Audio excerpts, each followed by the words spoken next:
A very warm welcome to another episode of Kenya Explained. I am your host, Esther Nyonje. Karibu sana from wherever you're watching me from. I thank you for always tuning in to this conversation. And I say here at Kenya Explained, if we don't talk about it, then who will?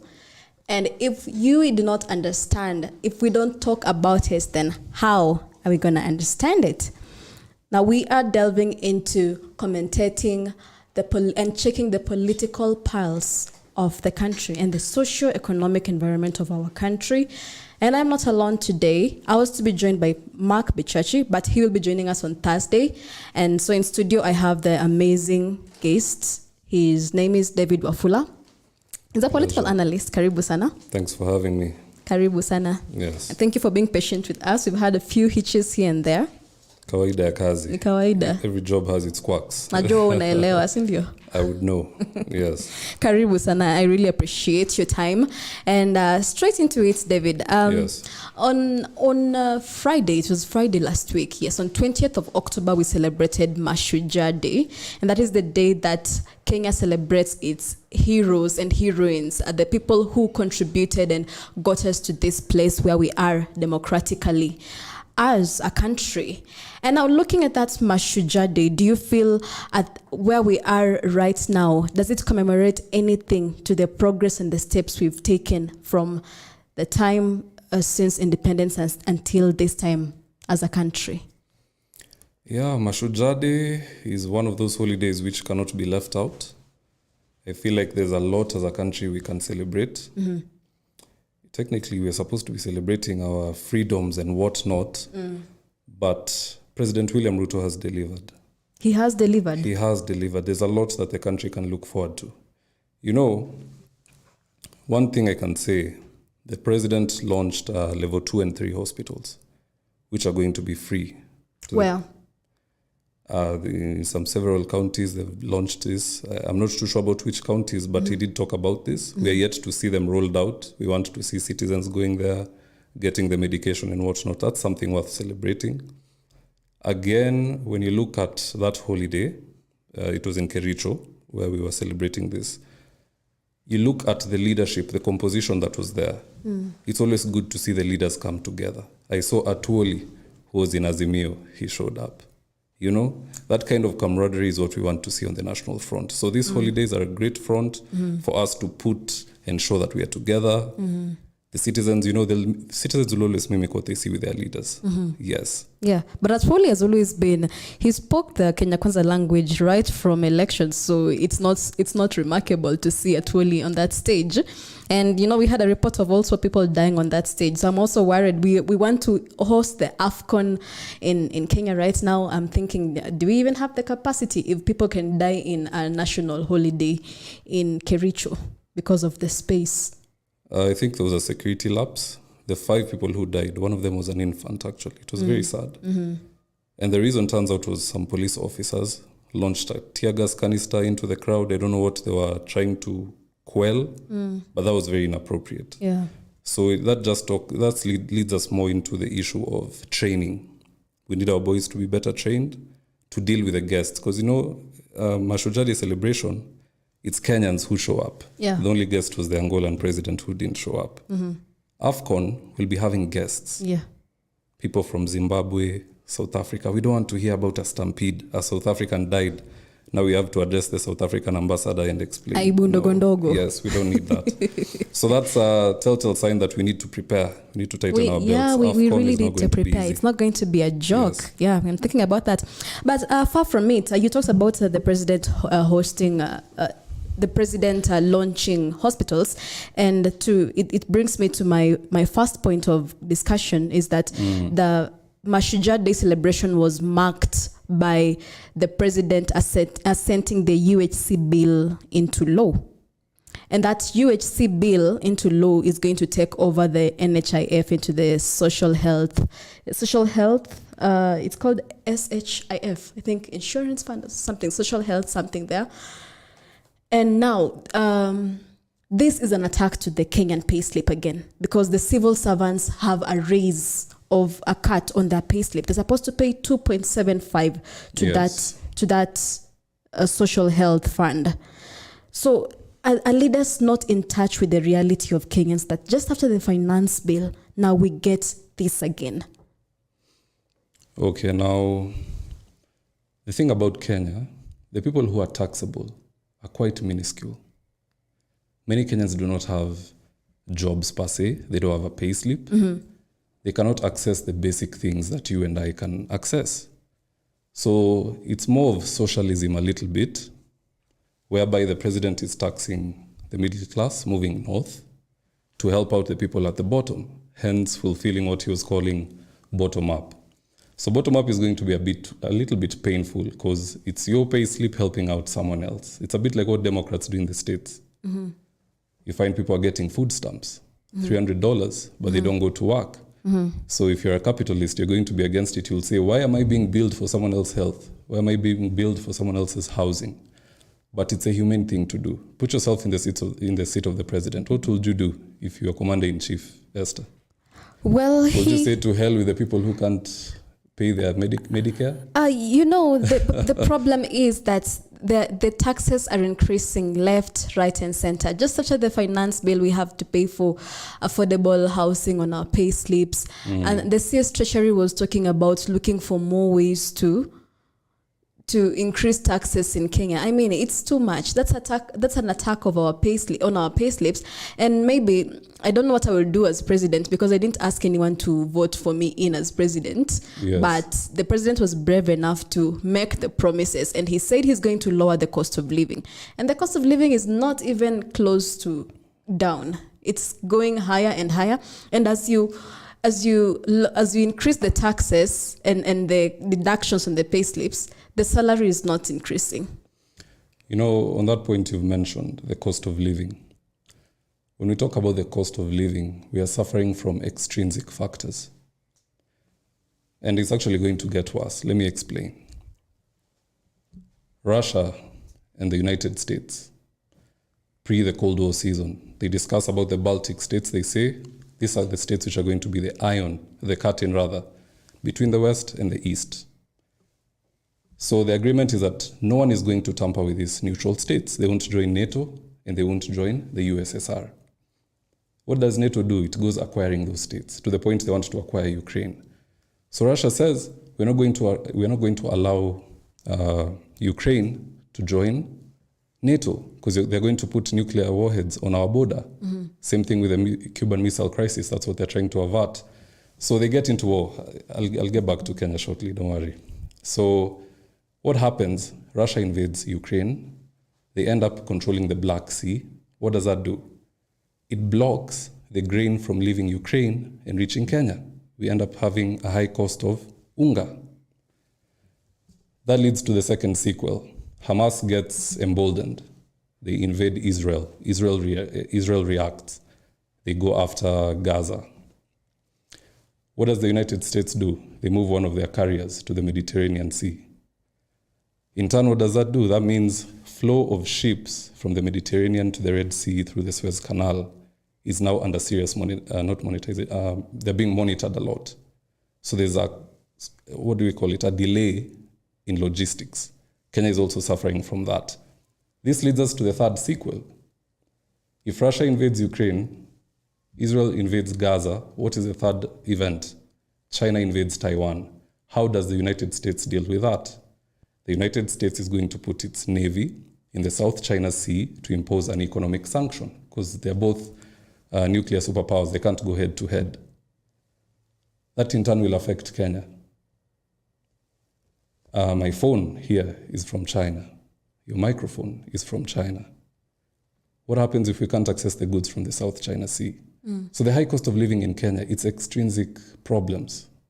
Where was this articulation during the campaigns? Because you were here during the campaigns, I was here. And you see, when you talk about the international factors affecting the cost of living, how is an ordinary Kenyan in the village going to understand all that? Yeah, anajua Ruto alisema, nikikanyaga kwa hiyo kiti in 100 days, bei ya unga itakuwa 100 shillings. The president himself also extended his speech to say that the Ukraine Russia war has nothing to do with the oil, with the prices of fuel and the prices of unga in this country and the high cost of living, because he wanted to outsit Uhuru Kenyatta. But now when it comes to his time, they're giving us all these excuses. Now, how is an ordinary Kenyan who is already being taxed, who is paying 40% of taxes on fuel? The prices of fuel is raising every other day, and the CS said that by January, February, it's going to get to 300 shillings. I mean, how do you explain all that to the ordinary Kenyans as the president of the country? It's not your responsibility to explain, but I'm wondering why you are. I want to get an explanation that explain this to an ordinary Kenyan. And when you talk about external factors, Kenya itself, if you say that we are the masses of the OPEC countries, for example, when it comes to the price of fuel, yes, we are the masses of the OPEC countries, yes. But when fuel gets to the port of Mombasa, we put all these levies and taxes. We have 2 levies and 7 taxes on fuel alone. To add on, we have increased VAT from 8% to 16%. Tanzania has, I think, 40% of it taxes 40% of each liter of its fuel, but does not have those taxes, those 9 taxes that we have on fuel. So at this point, it can be a government issue that why can't we review those taxes on fuel? You know why we cannot be compared to Tanzania? The economy is very small. Let's start there. Number 2, our debt is very different. We owe a lot because we do a lot with our economy. When you are sworn in as the commander-in-chief, you inherit a lot from the past regime. You do what you can while you're there. We saw the amount of loans that Uhuru Kenyatta was taking during his time with the handshake brother. You're expecting William Ruto to do miracles, the development, the whatnot, while he's coming in to inherit all this debt. You know, the person living doesn't care. He'll take the loan, do the Mombasa Expressway because he wants something tied to his name historically. You're coming in, you're inheriting all this debt. You either default and go into receivership as a country, or you figure out how to raise the money. So this is, to be honest, we're going through a hard time as a country. There's very little we can do about it except become a production country. We cannot be consumers. When you're a consumer, each and every single time you'll suffer. All right? Let me give you an example. You're Esther Nyonje. You're 4 years old. Okay, not 4, let's say 12. Equity Bank is paying 20% of your fees.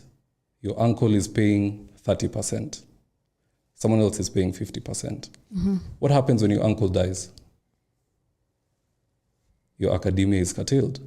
If the bank goes into receivership, your academia is curtailed. So we need to stop being dependent on external factors, and we need to start producing. Let's start producing the goods locally, and we create more jobs that way.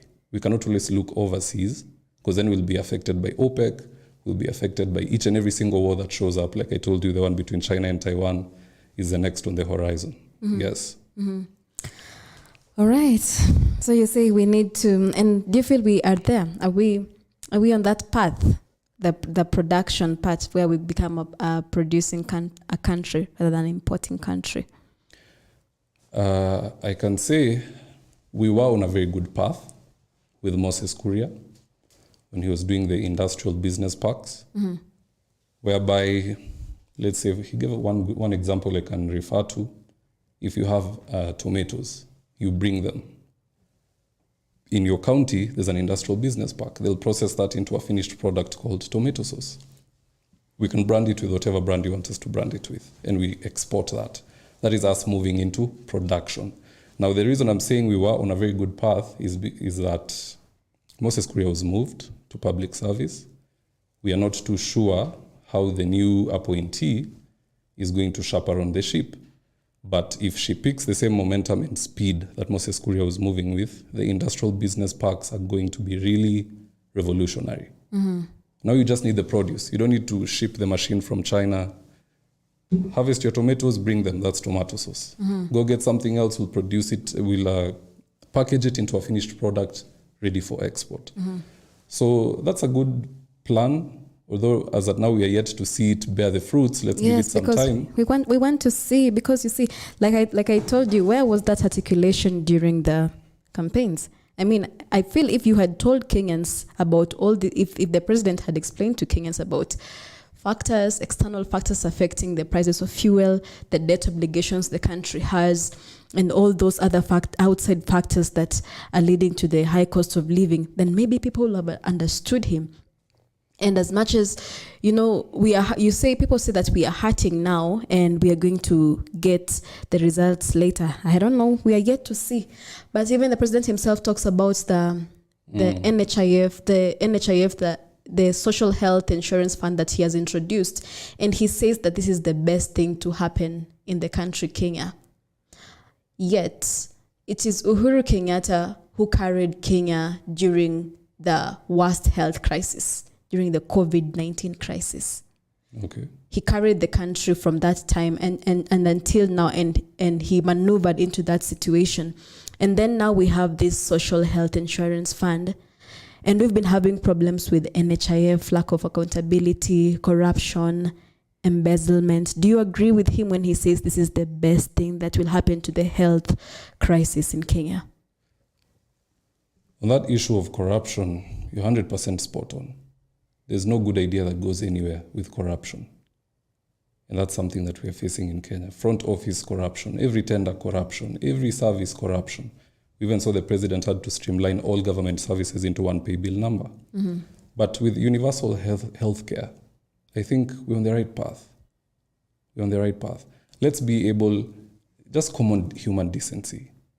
If you don't have a job, you have nothing, you have no education, how do you even start life, surely?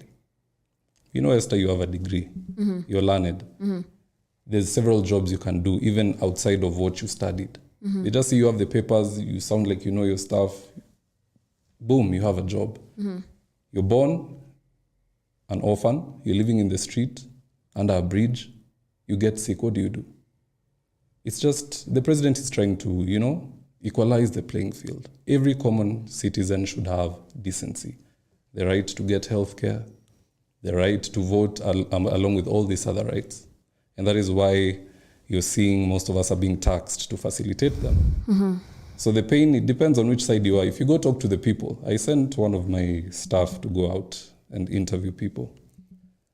And they were talking about the housing bill at the time. And people were happy. People were happy. I didn't expect that. In the circles I'm in, people are complaining, even within my family. Mm-hmm. I send this guy out, he comes back with the footage. Rais, hii maneno ni mzuri. Why are they saying that? Because they need those houses. If you go to where someone is appreciative, they need the house, they'll tell you, hey man, that's a good idea. Do they even have the payslips to pay for the affordable housing? That's what I'm saying. They don't. But we're just trying to facilitate common human decency. Mm-hmm. Everyone has the right to have a roof over their head. Mm-hmm. Yes. Mm-hmm. Or do you want us to have the third largest slum in the world for eons? Well, I think I want us to have a sustainable. Yes, it has to be sustainable, but at this point, I feel we need to numb the pain. Uhuru talks about, Uhuru had the subsidies and the price of fuel was at 98 shillings, 100 shillings. Either way, we're going to pay for these debts. So you come into power and then take away these subsidies and then don't give us a solution, and then we hurt. And then you go for healthcare, we need to pay for this. You go to affordable housing, you need to pay for this. I feel it's too much, and I don't think I'm the only Kenyan who is feeling it. Every Kenyan is feeling it. Yeah, on the issue of subsidies, I can give you a good example. Say I come home, bread has always been 50 shillings. That's what I give my wife every morning. Suddenly it's 60. And I don't want kelele ya bibi kwa nyumba. So I give her the 50, but I go see the shopkeeper nyuma, I give him 10 bob to subsidize the extra 10. You have a happy wife, right? But she's going to notice that something else is not being delivered. So subsidies was just a way of Uhuru Kenyatta to help Raila get there. Mm-hmm. Notice how after Raila lost and it was apparent, what happened? They froze the program of Unga. That was not a Ruto thing. Mm-hmm. Uhuru Kenyatta removed the subsidy on Unga before Ruto took over. So was he carrying the country then? Or his brother Raila? Well, yesterday I saw Ndindi Nyoro speaking during a church service, and he was hailing the president. He was talking about the president reducing inflation, taking us out of the debt hole that we were in, stabilizing the economy. He even mentioned that, I think he said that Kenya was among the 29th fastest growing economies in the world. I'm not so sure about those statistics, but that's what he said. So he was really hailing the president. And we have seen this trend by mostly leaders from the Kenya Kwanza side. Is it just sycophancy, or are these people being really honest with themselves? Because, it depends who you're talking to, yes. But looking at what everyone is facing, the president is doing that and that. But we wanted him to turn around the economy and give us a stable environment. But our leaders, especially the ones who are in Kenya Kwanza, do you think they just can't call the king when he's naked? Because I would appreciate if someone said, President, maisha imekuwa ngumu sana. Let us find this and this solution. Let us go to solution B. I know this is what you had planned, but let's put it aside for a while and deal with this for now. Are we facing political sycophancy from our very own leaders who are supposed to protect us? All right, so the thing about the economy. Say you walk into a company, you're a new CEO. You've been put there by the board. They're expecting you to turn around the revenue. They've been doing lots of losses. The stock market is crashing. They want you to do miracles for them. That's a long-term process. The economy cannot be rescued in 3 months. We had to clear our debts. All right? So you deal with the debt, you deal with the corruption, you start, as you're removing those things from the table, now the economy starts to flourish, slowly but surely. So the president is on the right path. It may not be seen today. I may not even also be sure that what he's doing will yield the results that he promised. What if they don't? At least he tried, all right? At whose expense? All we want to see is that we are headed in the right direction. It's the same way, so if you sow a seed, you don't know how the harvest is going to be. There's a lot of factors, but you have to do your due diligence. Pardon? At whose expense? He's trying, are you trying to say that the I'll president... give you an example of the things the president is doing, and no one even talks about. There was massive front office corruption in this country. Any service you're going for, they're charging you 300 when it's a free service. 1,000 here, 2,000 there. You want to convert your title to the new title from the county government, they want 100,000. The president rolled out a singular pay bill number. Do you know eCitizen was doing 1 billion before? In August, they did 4 billion. Can you imagine that? So these are the small things, the small nuances. You get these things correct. The economy is not a one-off thing. It's a juggernaut. It's a complex mixture. So the president is on the right path. Let's give him time. If he fails Kenyans, we'll tell Kenyans he failed. Okay. And the right date to punish him will be August 2027. Yes. That's right. Very true. Now, looking at the national dialogue talks, the recent development is that the Azimio coalition leader Raila Odinga expressed his concerns that if we do not talk about the cost of living, he is not going to sign into that agreement. Is there hope for this National Dialogue Committee? First of all, the high cost of living is not Raila's problem. You know where the problem is, why they were causing all that commotion? Yes. The office of the opposition leader. That's where the real problem is. If you hear about it, you'll think it's just floor space, like where we are. You allocate 20,000 feet floor space, that's the office of the opposition leader. No, there's legal language behind it.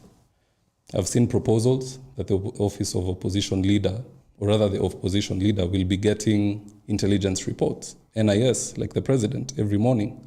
That's something that Githu Muigai was floating. So that's a contentious issue. Kimani Ichung'wah cannot agree to that. They were also saying that the opposition leader should have an office in parliament, in which case, what's the point of having a minority leader? So those are the nuances they're talking about behind the scene. I even saw another proposal that the opposition leader will be able to address the National Assembly. the same way the president does in the State of the Union, State of the Nation address. So these are the things they are arguing about behind the scenes, and I have credible intel on this. It's not about the high cost of living. Trust me. Yes. So, you could say it's not about the high cost of living, but at least you can give some credit to the National Dialogue Committee for bringing some stabilization into the country. Because remember where we were at before this team had to sit down and find a formalized process for everything. We were in the streets, burning our country down, yet we want to have a stable economy. So it couldn't work. Who is we? Yeah? Us Kenyans. It was the Azimio faction that was in the street. Everyone else was working. You see, the bone of contention is that how do you deal with this other person who holds half of the country after an election? And this person, because the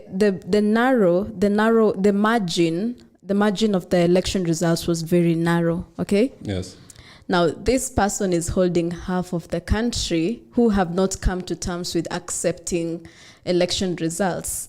When you look at Uganda, Rwanda, DRC, they have unstable democracies. Kenya is enjoying a stable democracy. So things like that can put us in that situation. So we cannot overlook it. That's why we maybe need to consider the office of the leader of the opposition. And it's not about Raila Odinga. It's about this other person who got the votes from the other half of the Kenyans. And also remember statements like from the deputy president who talks about the government being a shareholding government. That's our reality. So if he talks about that the country is a shareholding government, that the winners of the elections and the ones who walked through us during the campaigns are the ones who are going to get most of this government, then where is the inclusivity? So it's generally about inclusivity, which is a good idea, don't you think? Let me tell you, where there is shares, there is honor. You remove the shares, you bring deceit. In any level of life. I'll give you an example. People think shares is just in Kenya. Meg Whitman, the ambassador of America to Kenya. Do you know how she landed that job? She donated $500,000 to Biden's campaign. So she got shares. She bought the shares. Today, David WAFULA maybe is a young guy. He doesn't have anything.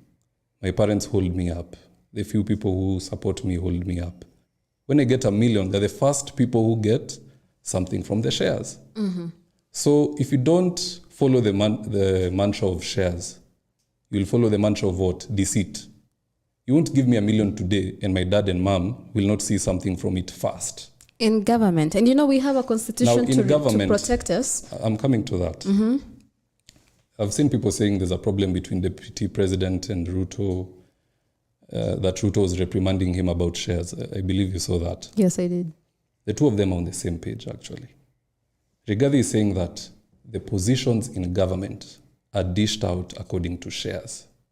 President Ruto is talking about development in the nation is going to be doled out, not based on how you voted, but based on you being a Kenyan. Those are two different things.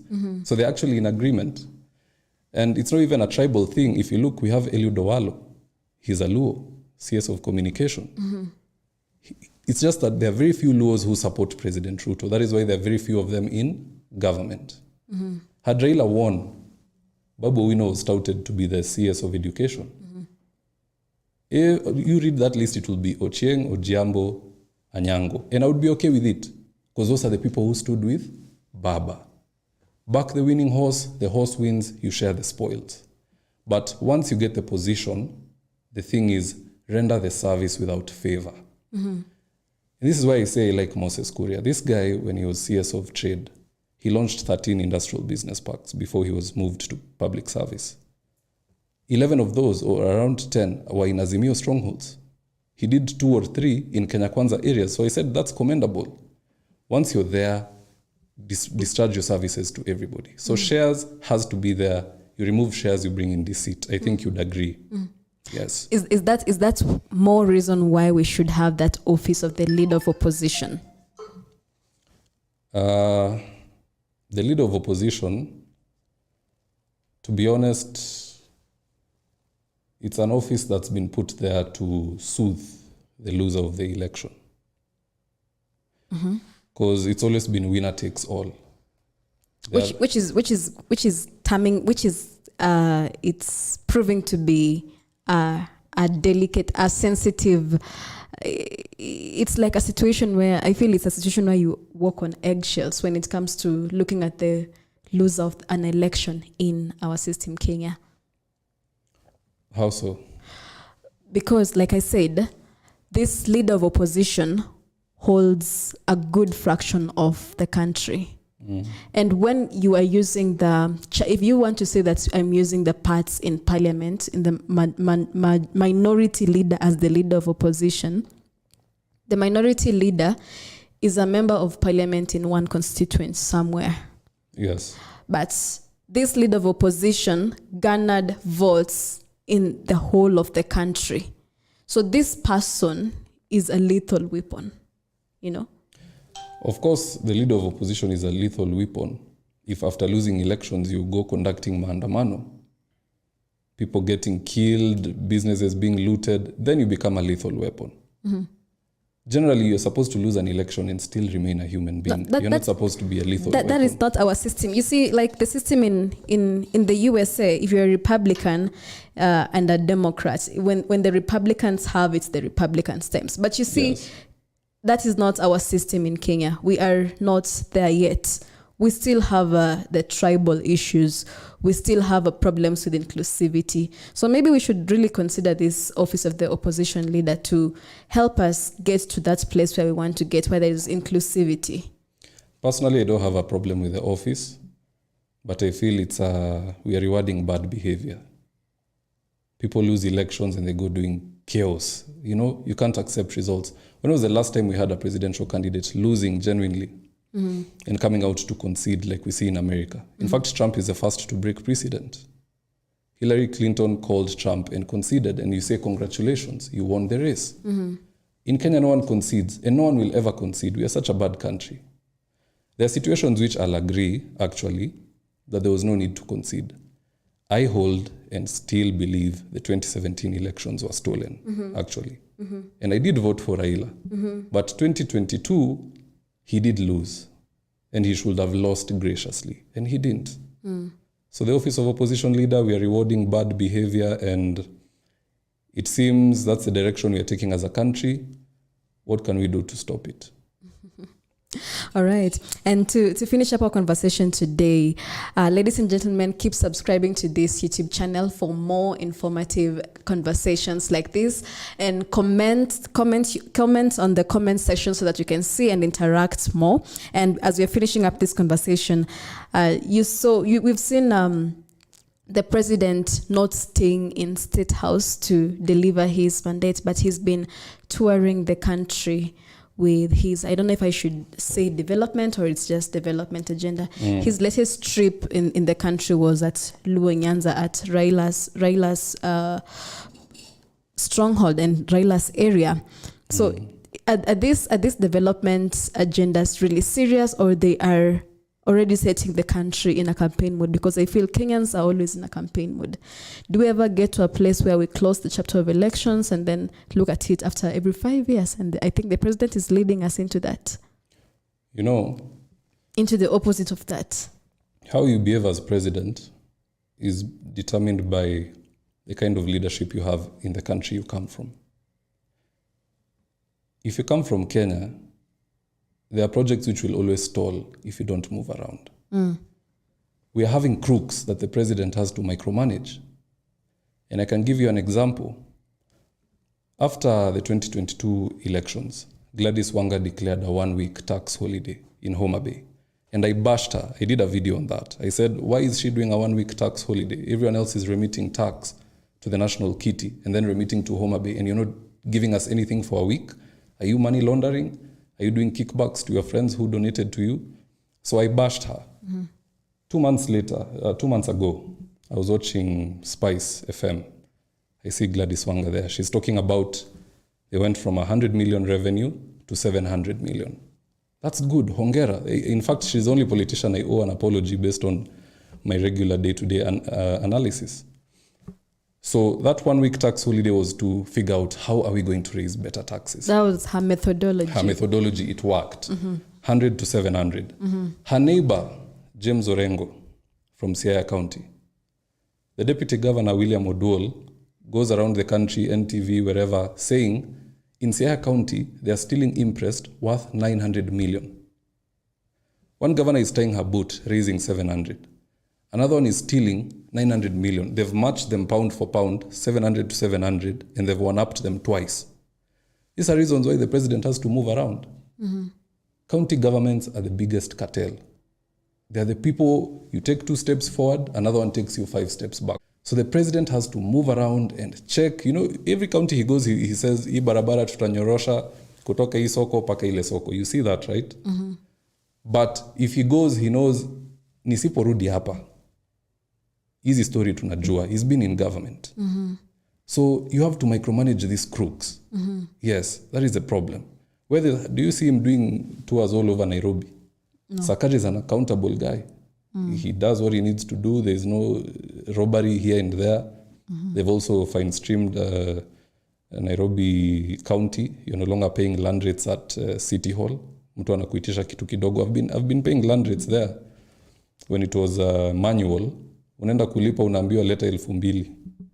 Urukishwe line. So you can imagine. That is why you're seeing the president move around. It's not about campaigning. It's just that we are having very dishonest leaders who need to be micromanaged like children. Yes. Ukiacha huyu jamaa peke yake, nothing will move ever.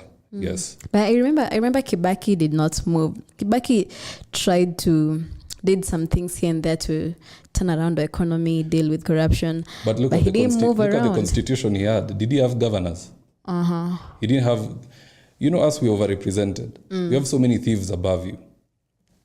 You have a chief. You have an MCA. You have an MP. In fact, I even forgot you have an area OCS. You have a senator. You have a women rep. These people, some of them, their positions are redundant and they are thieves. A governor who is stealing... There are avenues of corruption also. So many avenues of corruption exist today that Kibaki didn't have. So that's the challenge. In fact, if you ask me, we don't need all these positions. We are overrepresented. I would rather we go back to the system whereby an MP doubles up as a minister. Let's reduce the governors from 47, because we've come to discover, like the case of Gladys Wanga and Orengo, one is moving this way, the other one, the other way. We reduce those numbers. We go down to 10, so that when we say this is a governor, hata ile uzito unasikia. Right now, everybody is a governor. There's 47. How many governors do you know? The governor of Lamu anajulikana na nani? There are so many today. So we need to reduce those numbers. We'll reduce the corruption. County governments is something that it's like the government contracted herpes, if you ask me. It will be there for a while. There was devolved corruption also. Yes. All right. Yes. So the president should move around and look at those loopholes, kabisa. And consider amending the constitution. We don't need all these counties. I don't agree with it. All right. Yes. Those are the thoughts from David WAFULA. He's a political analyst. Thank you so much for coming to the show today. Thank you for having me. It was a wonderful conversation, and your comments, your shares, your liking, your subscribing will be much appreciated. Tune in to this channel for more conversations like this, and we are working hard to bring you more of these conversations of this nature. Until next time, thank you and stay safe.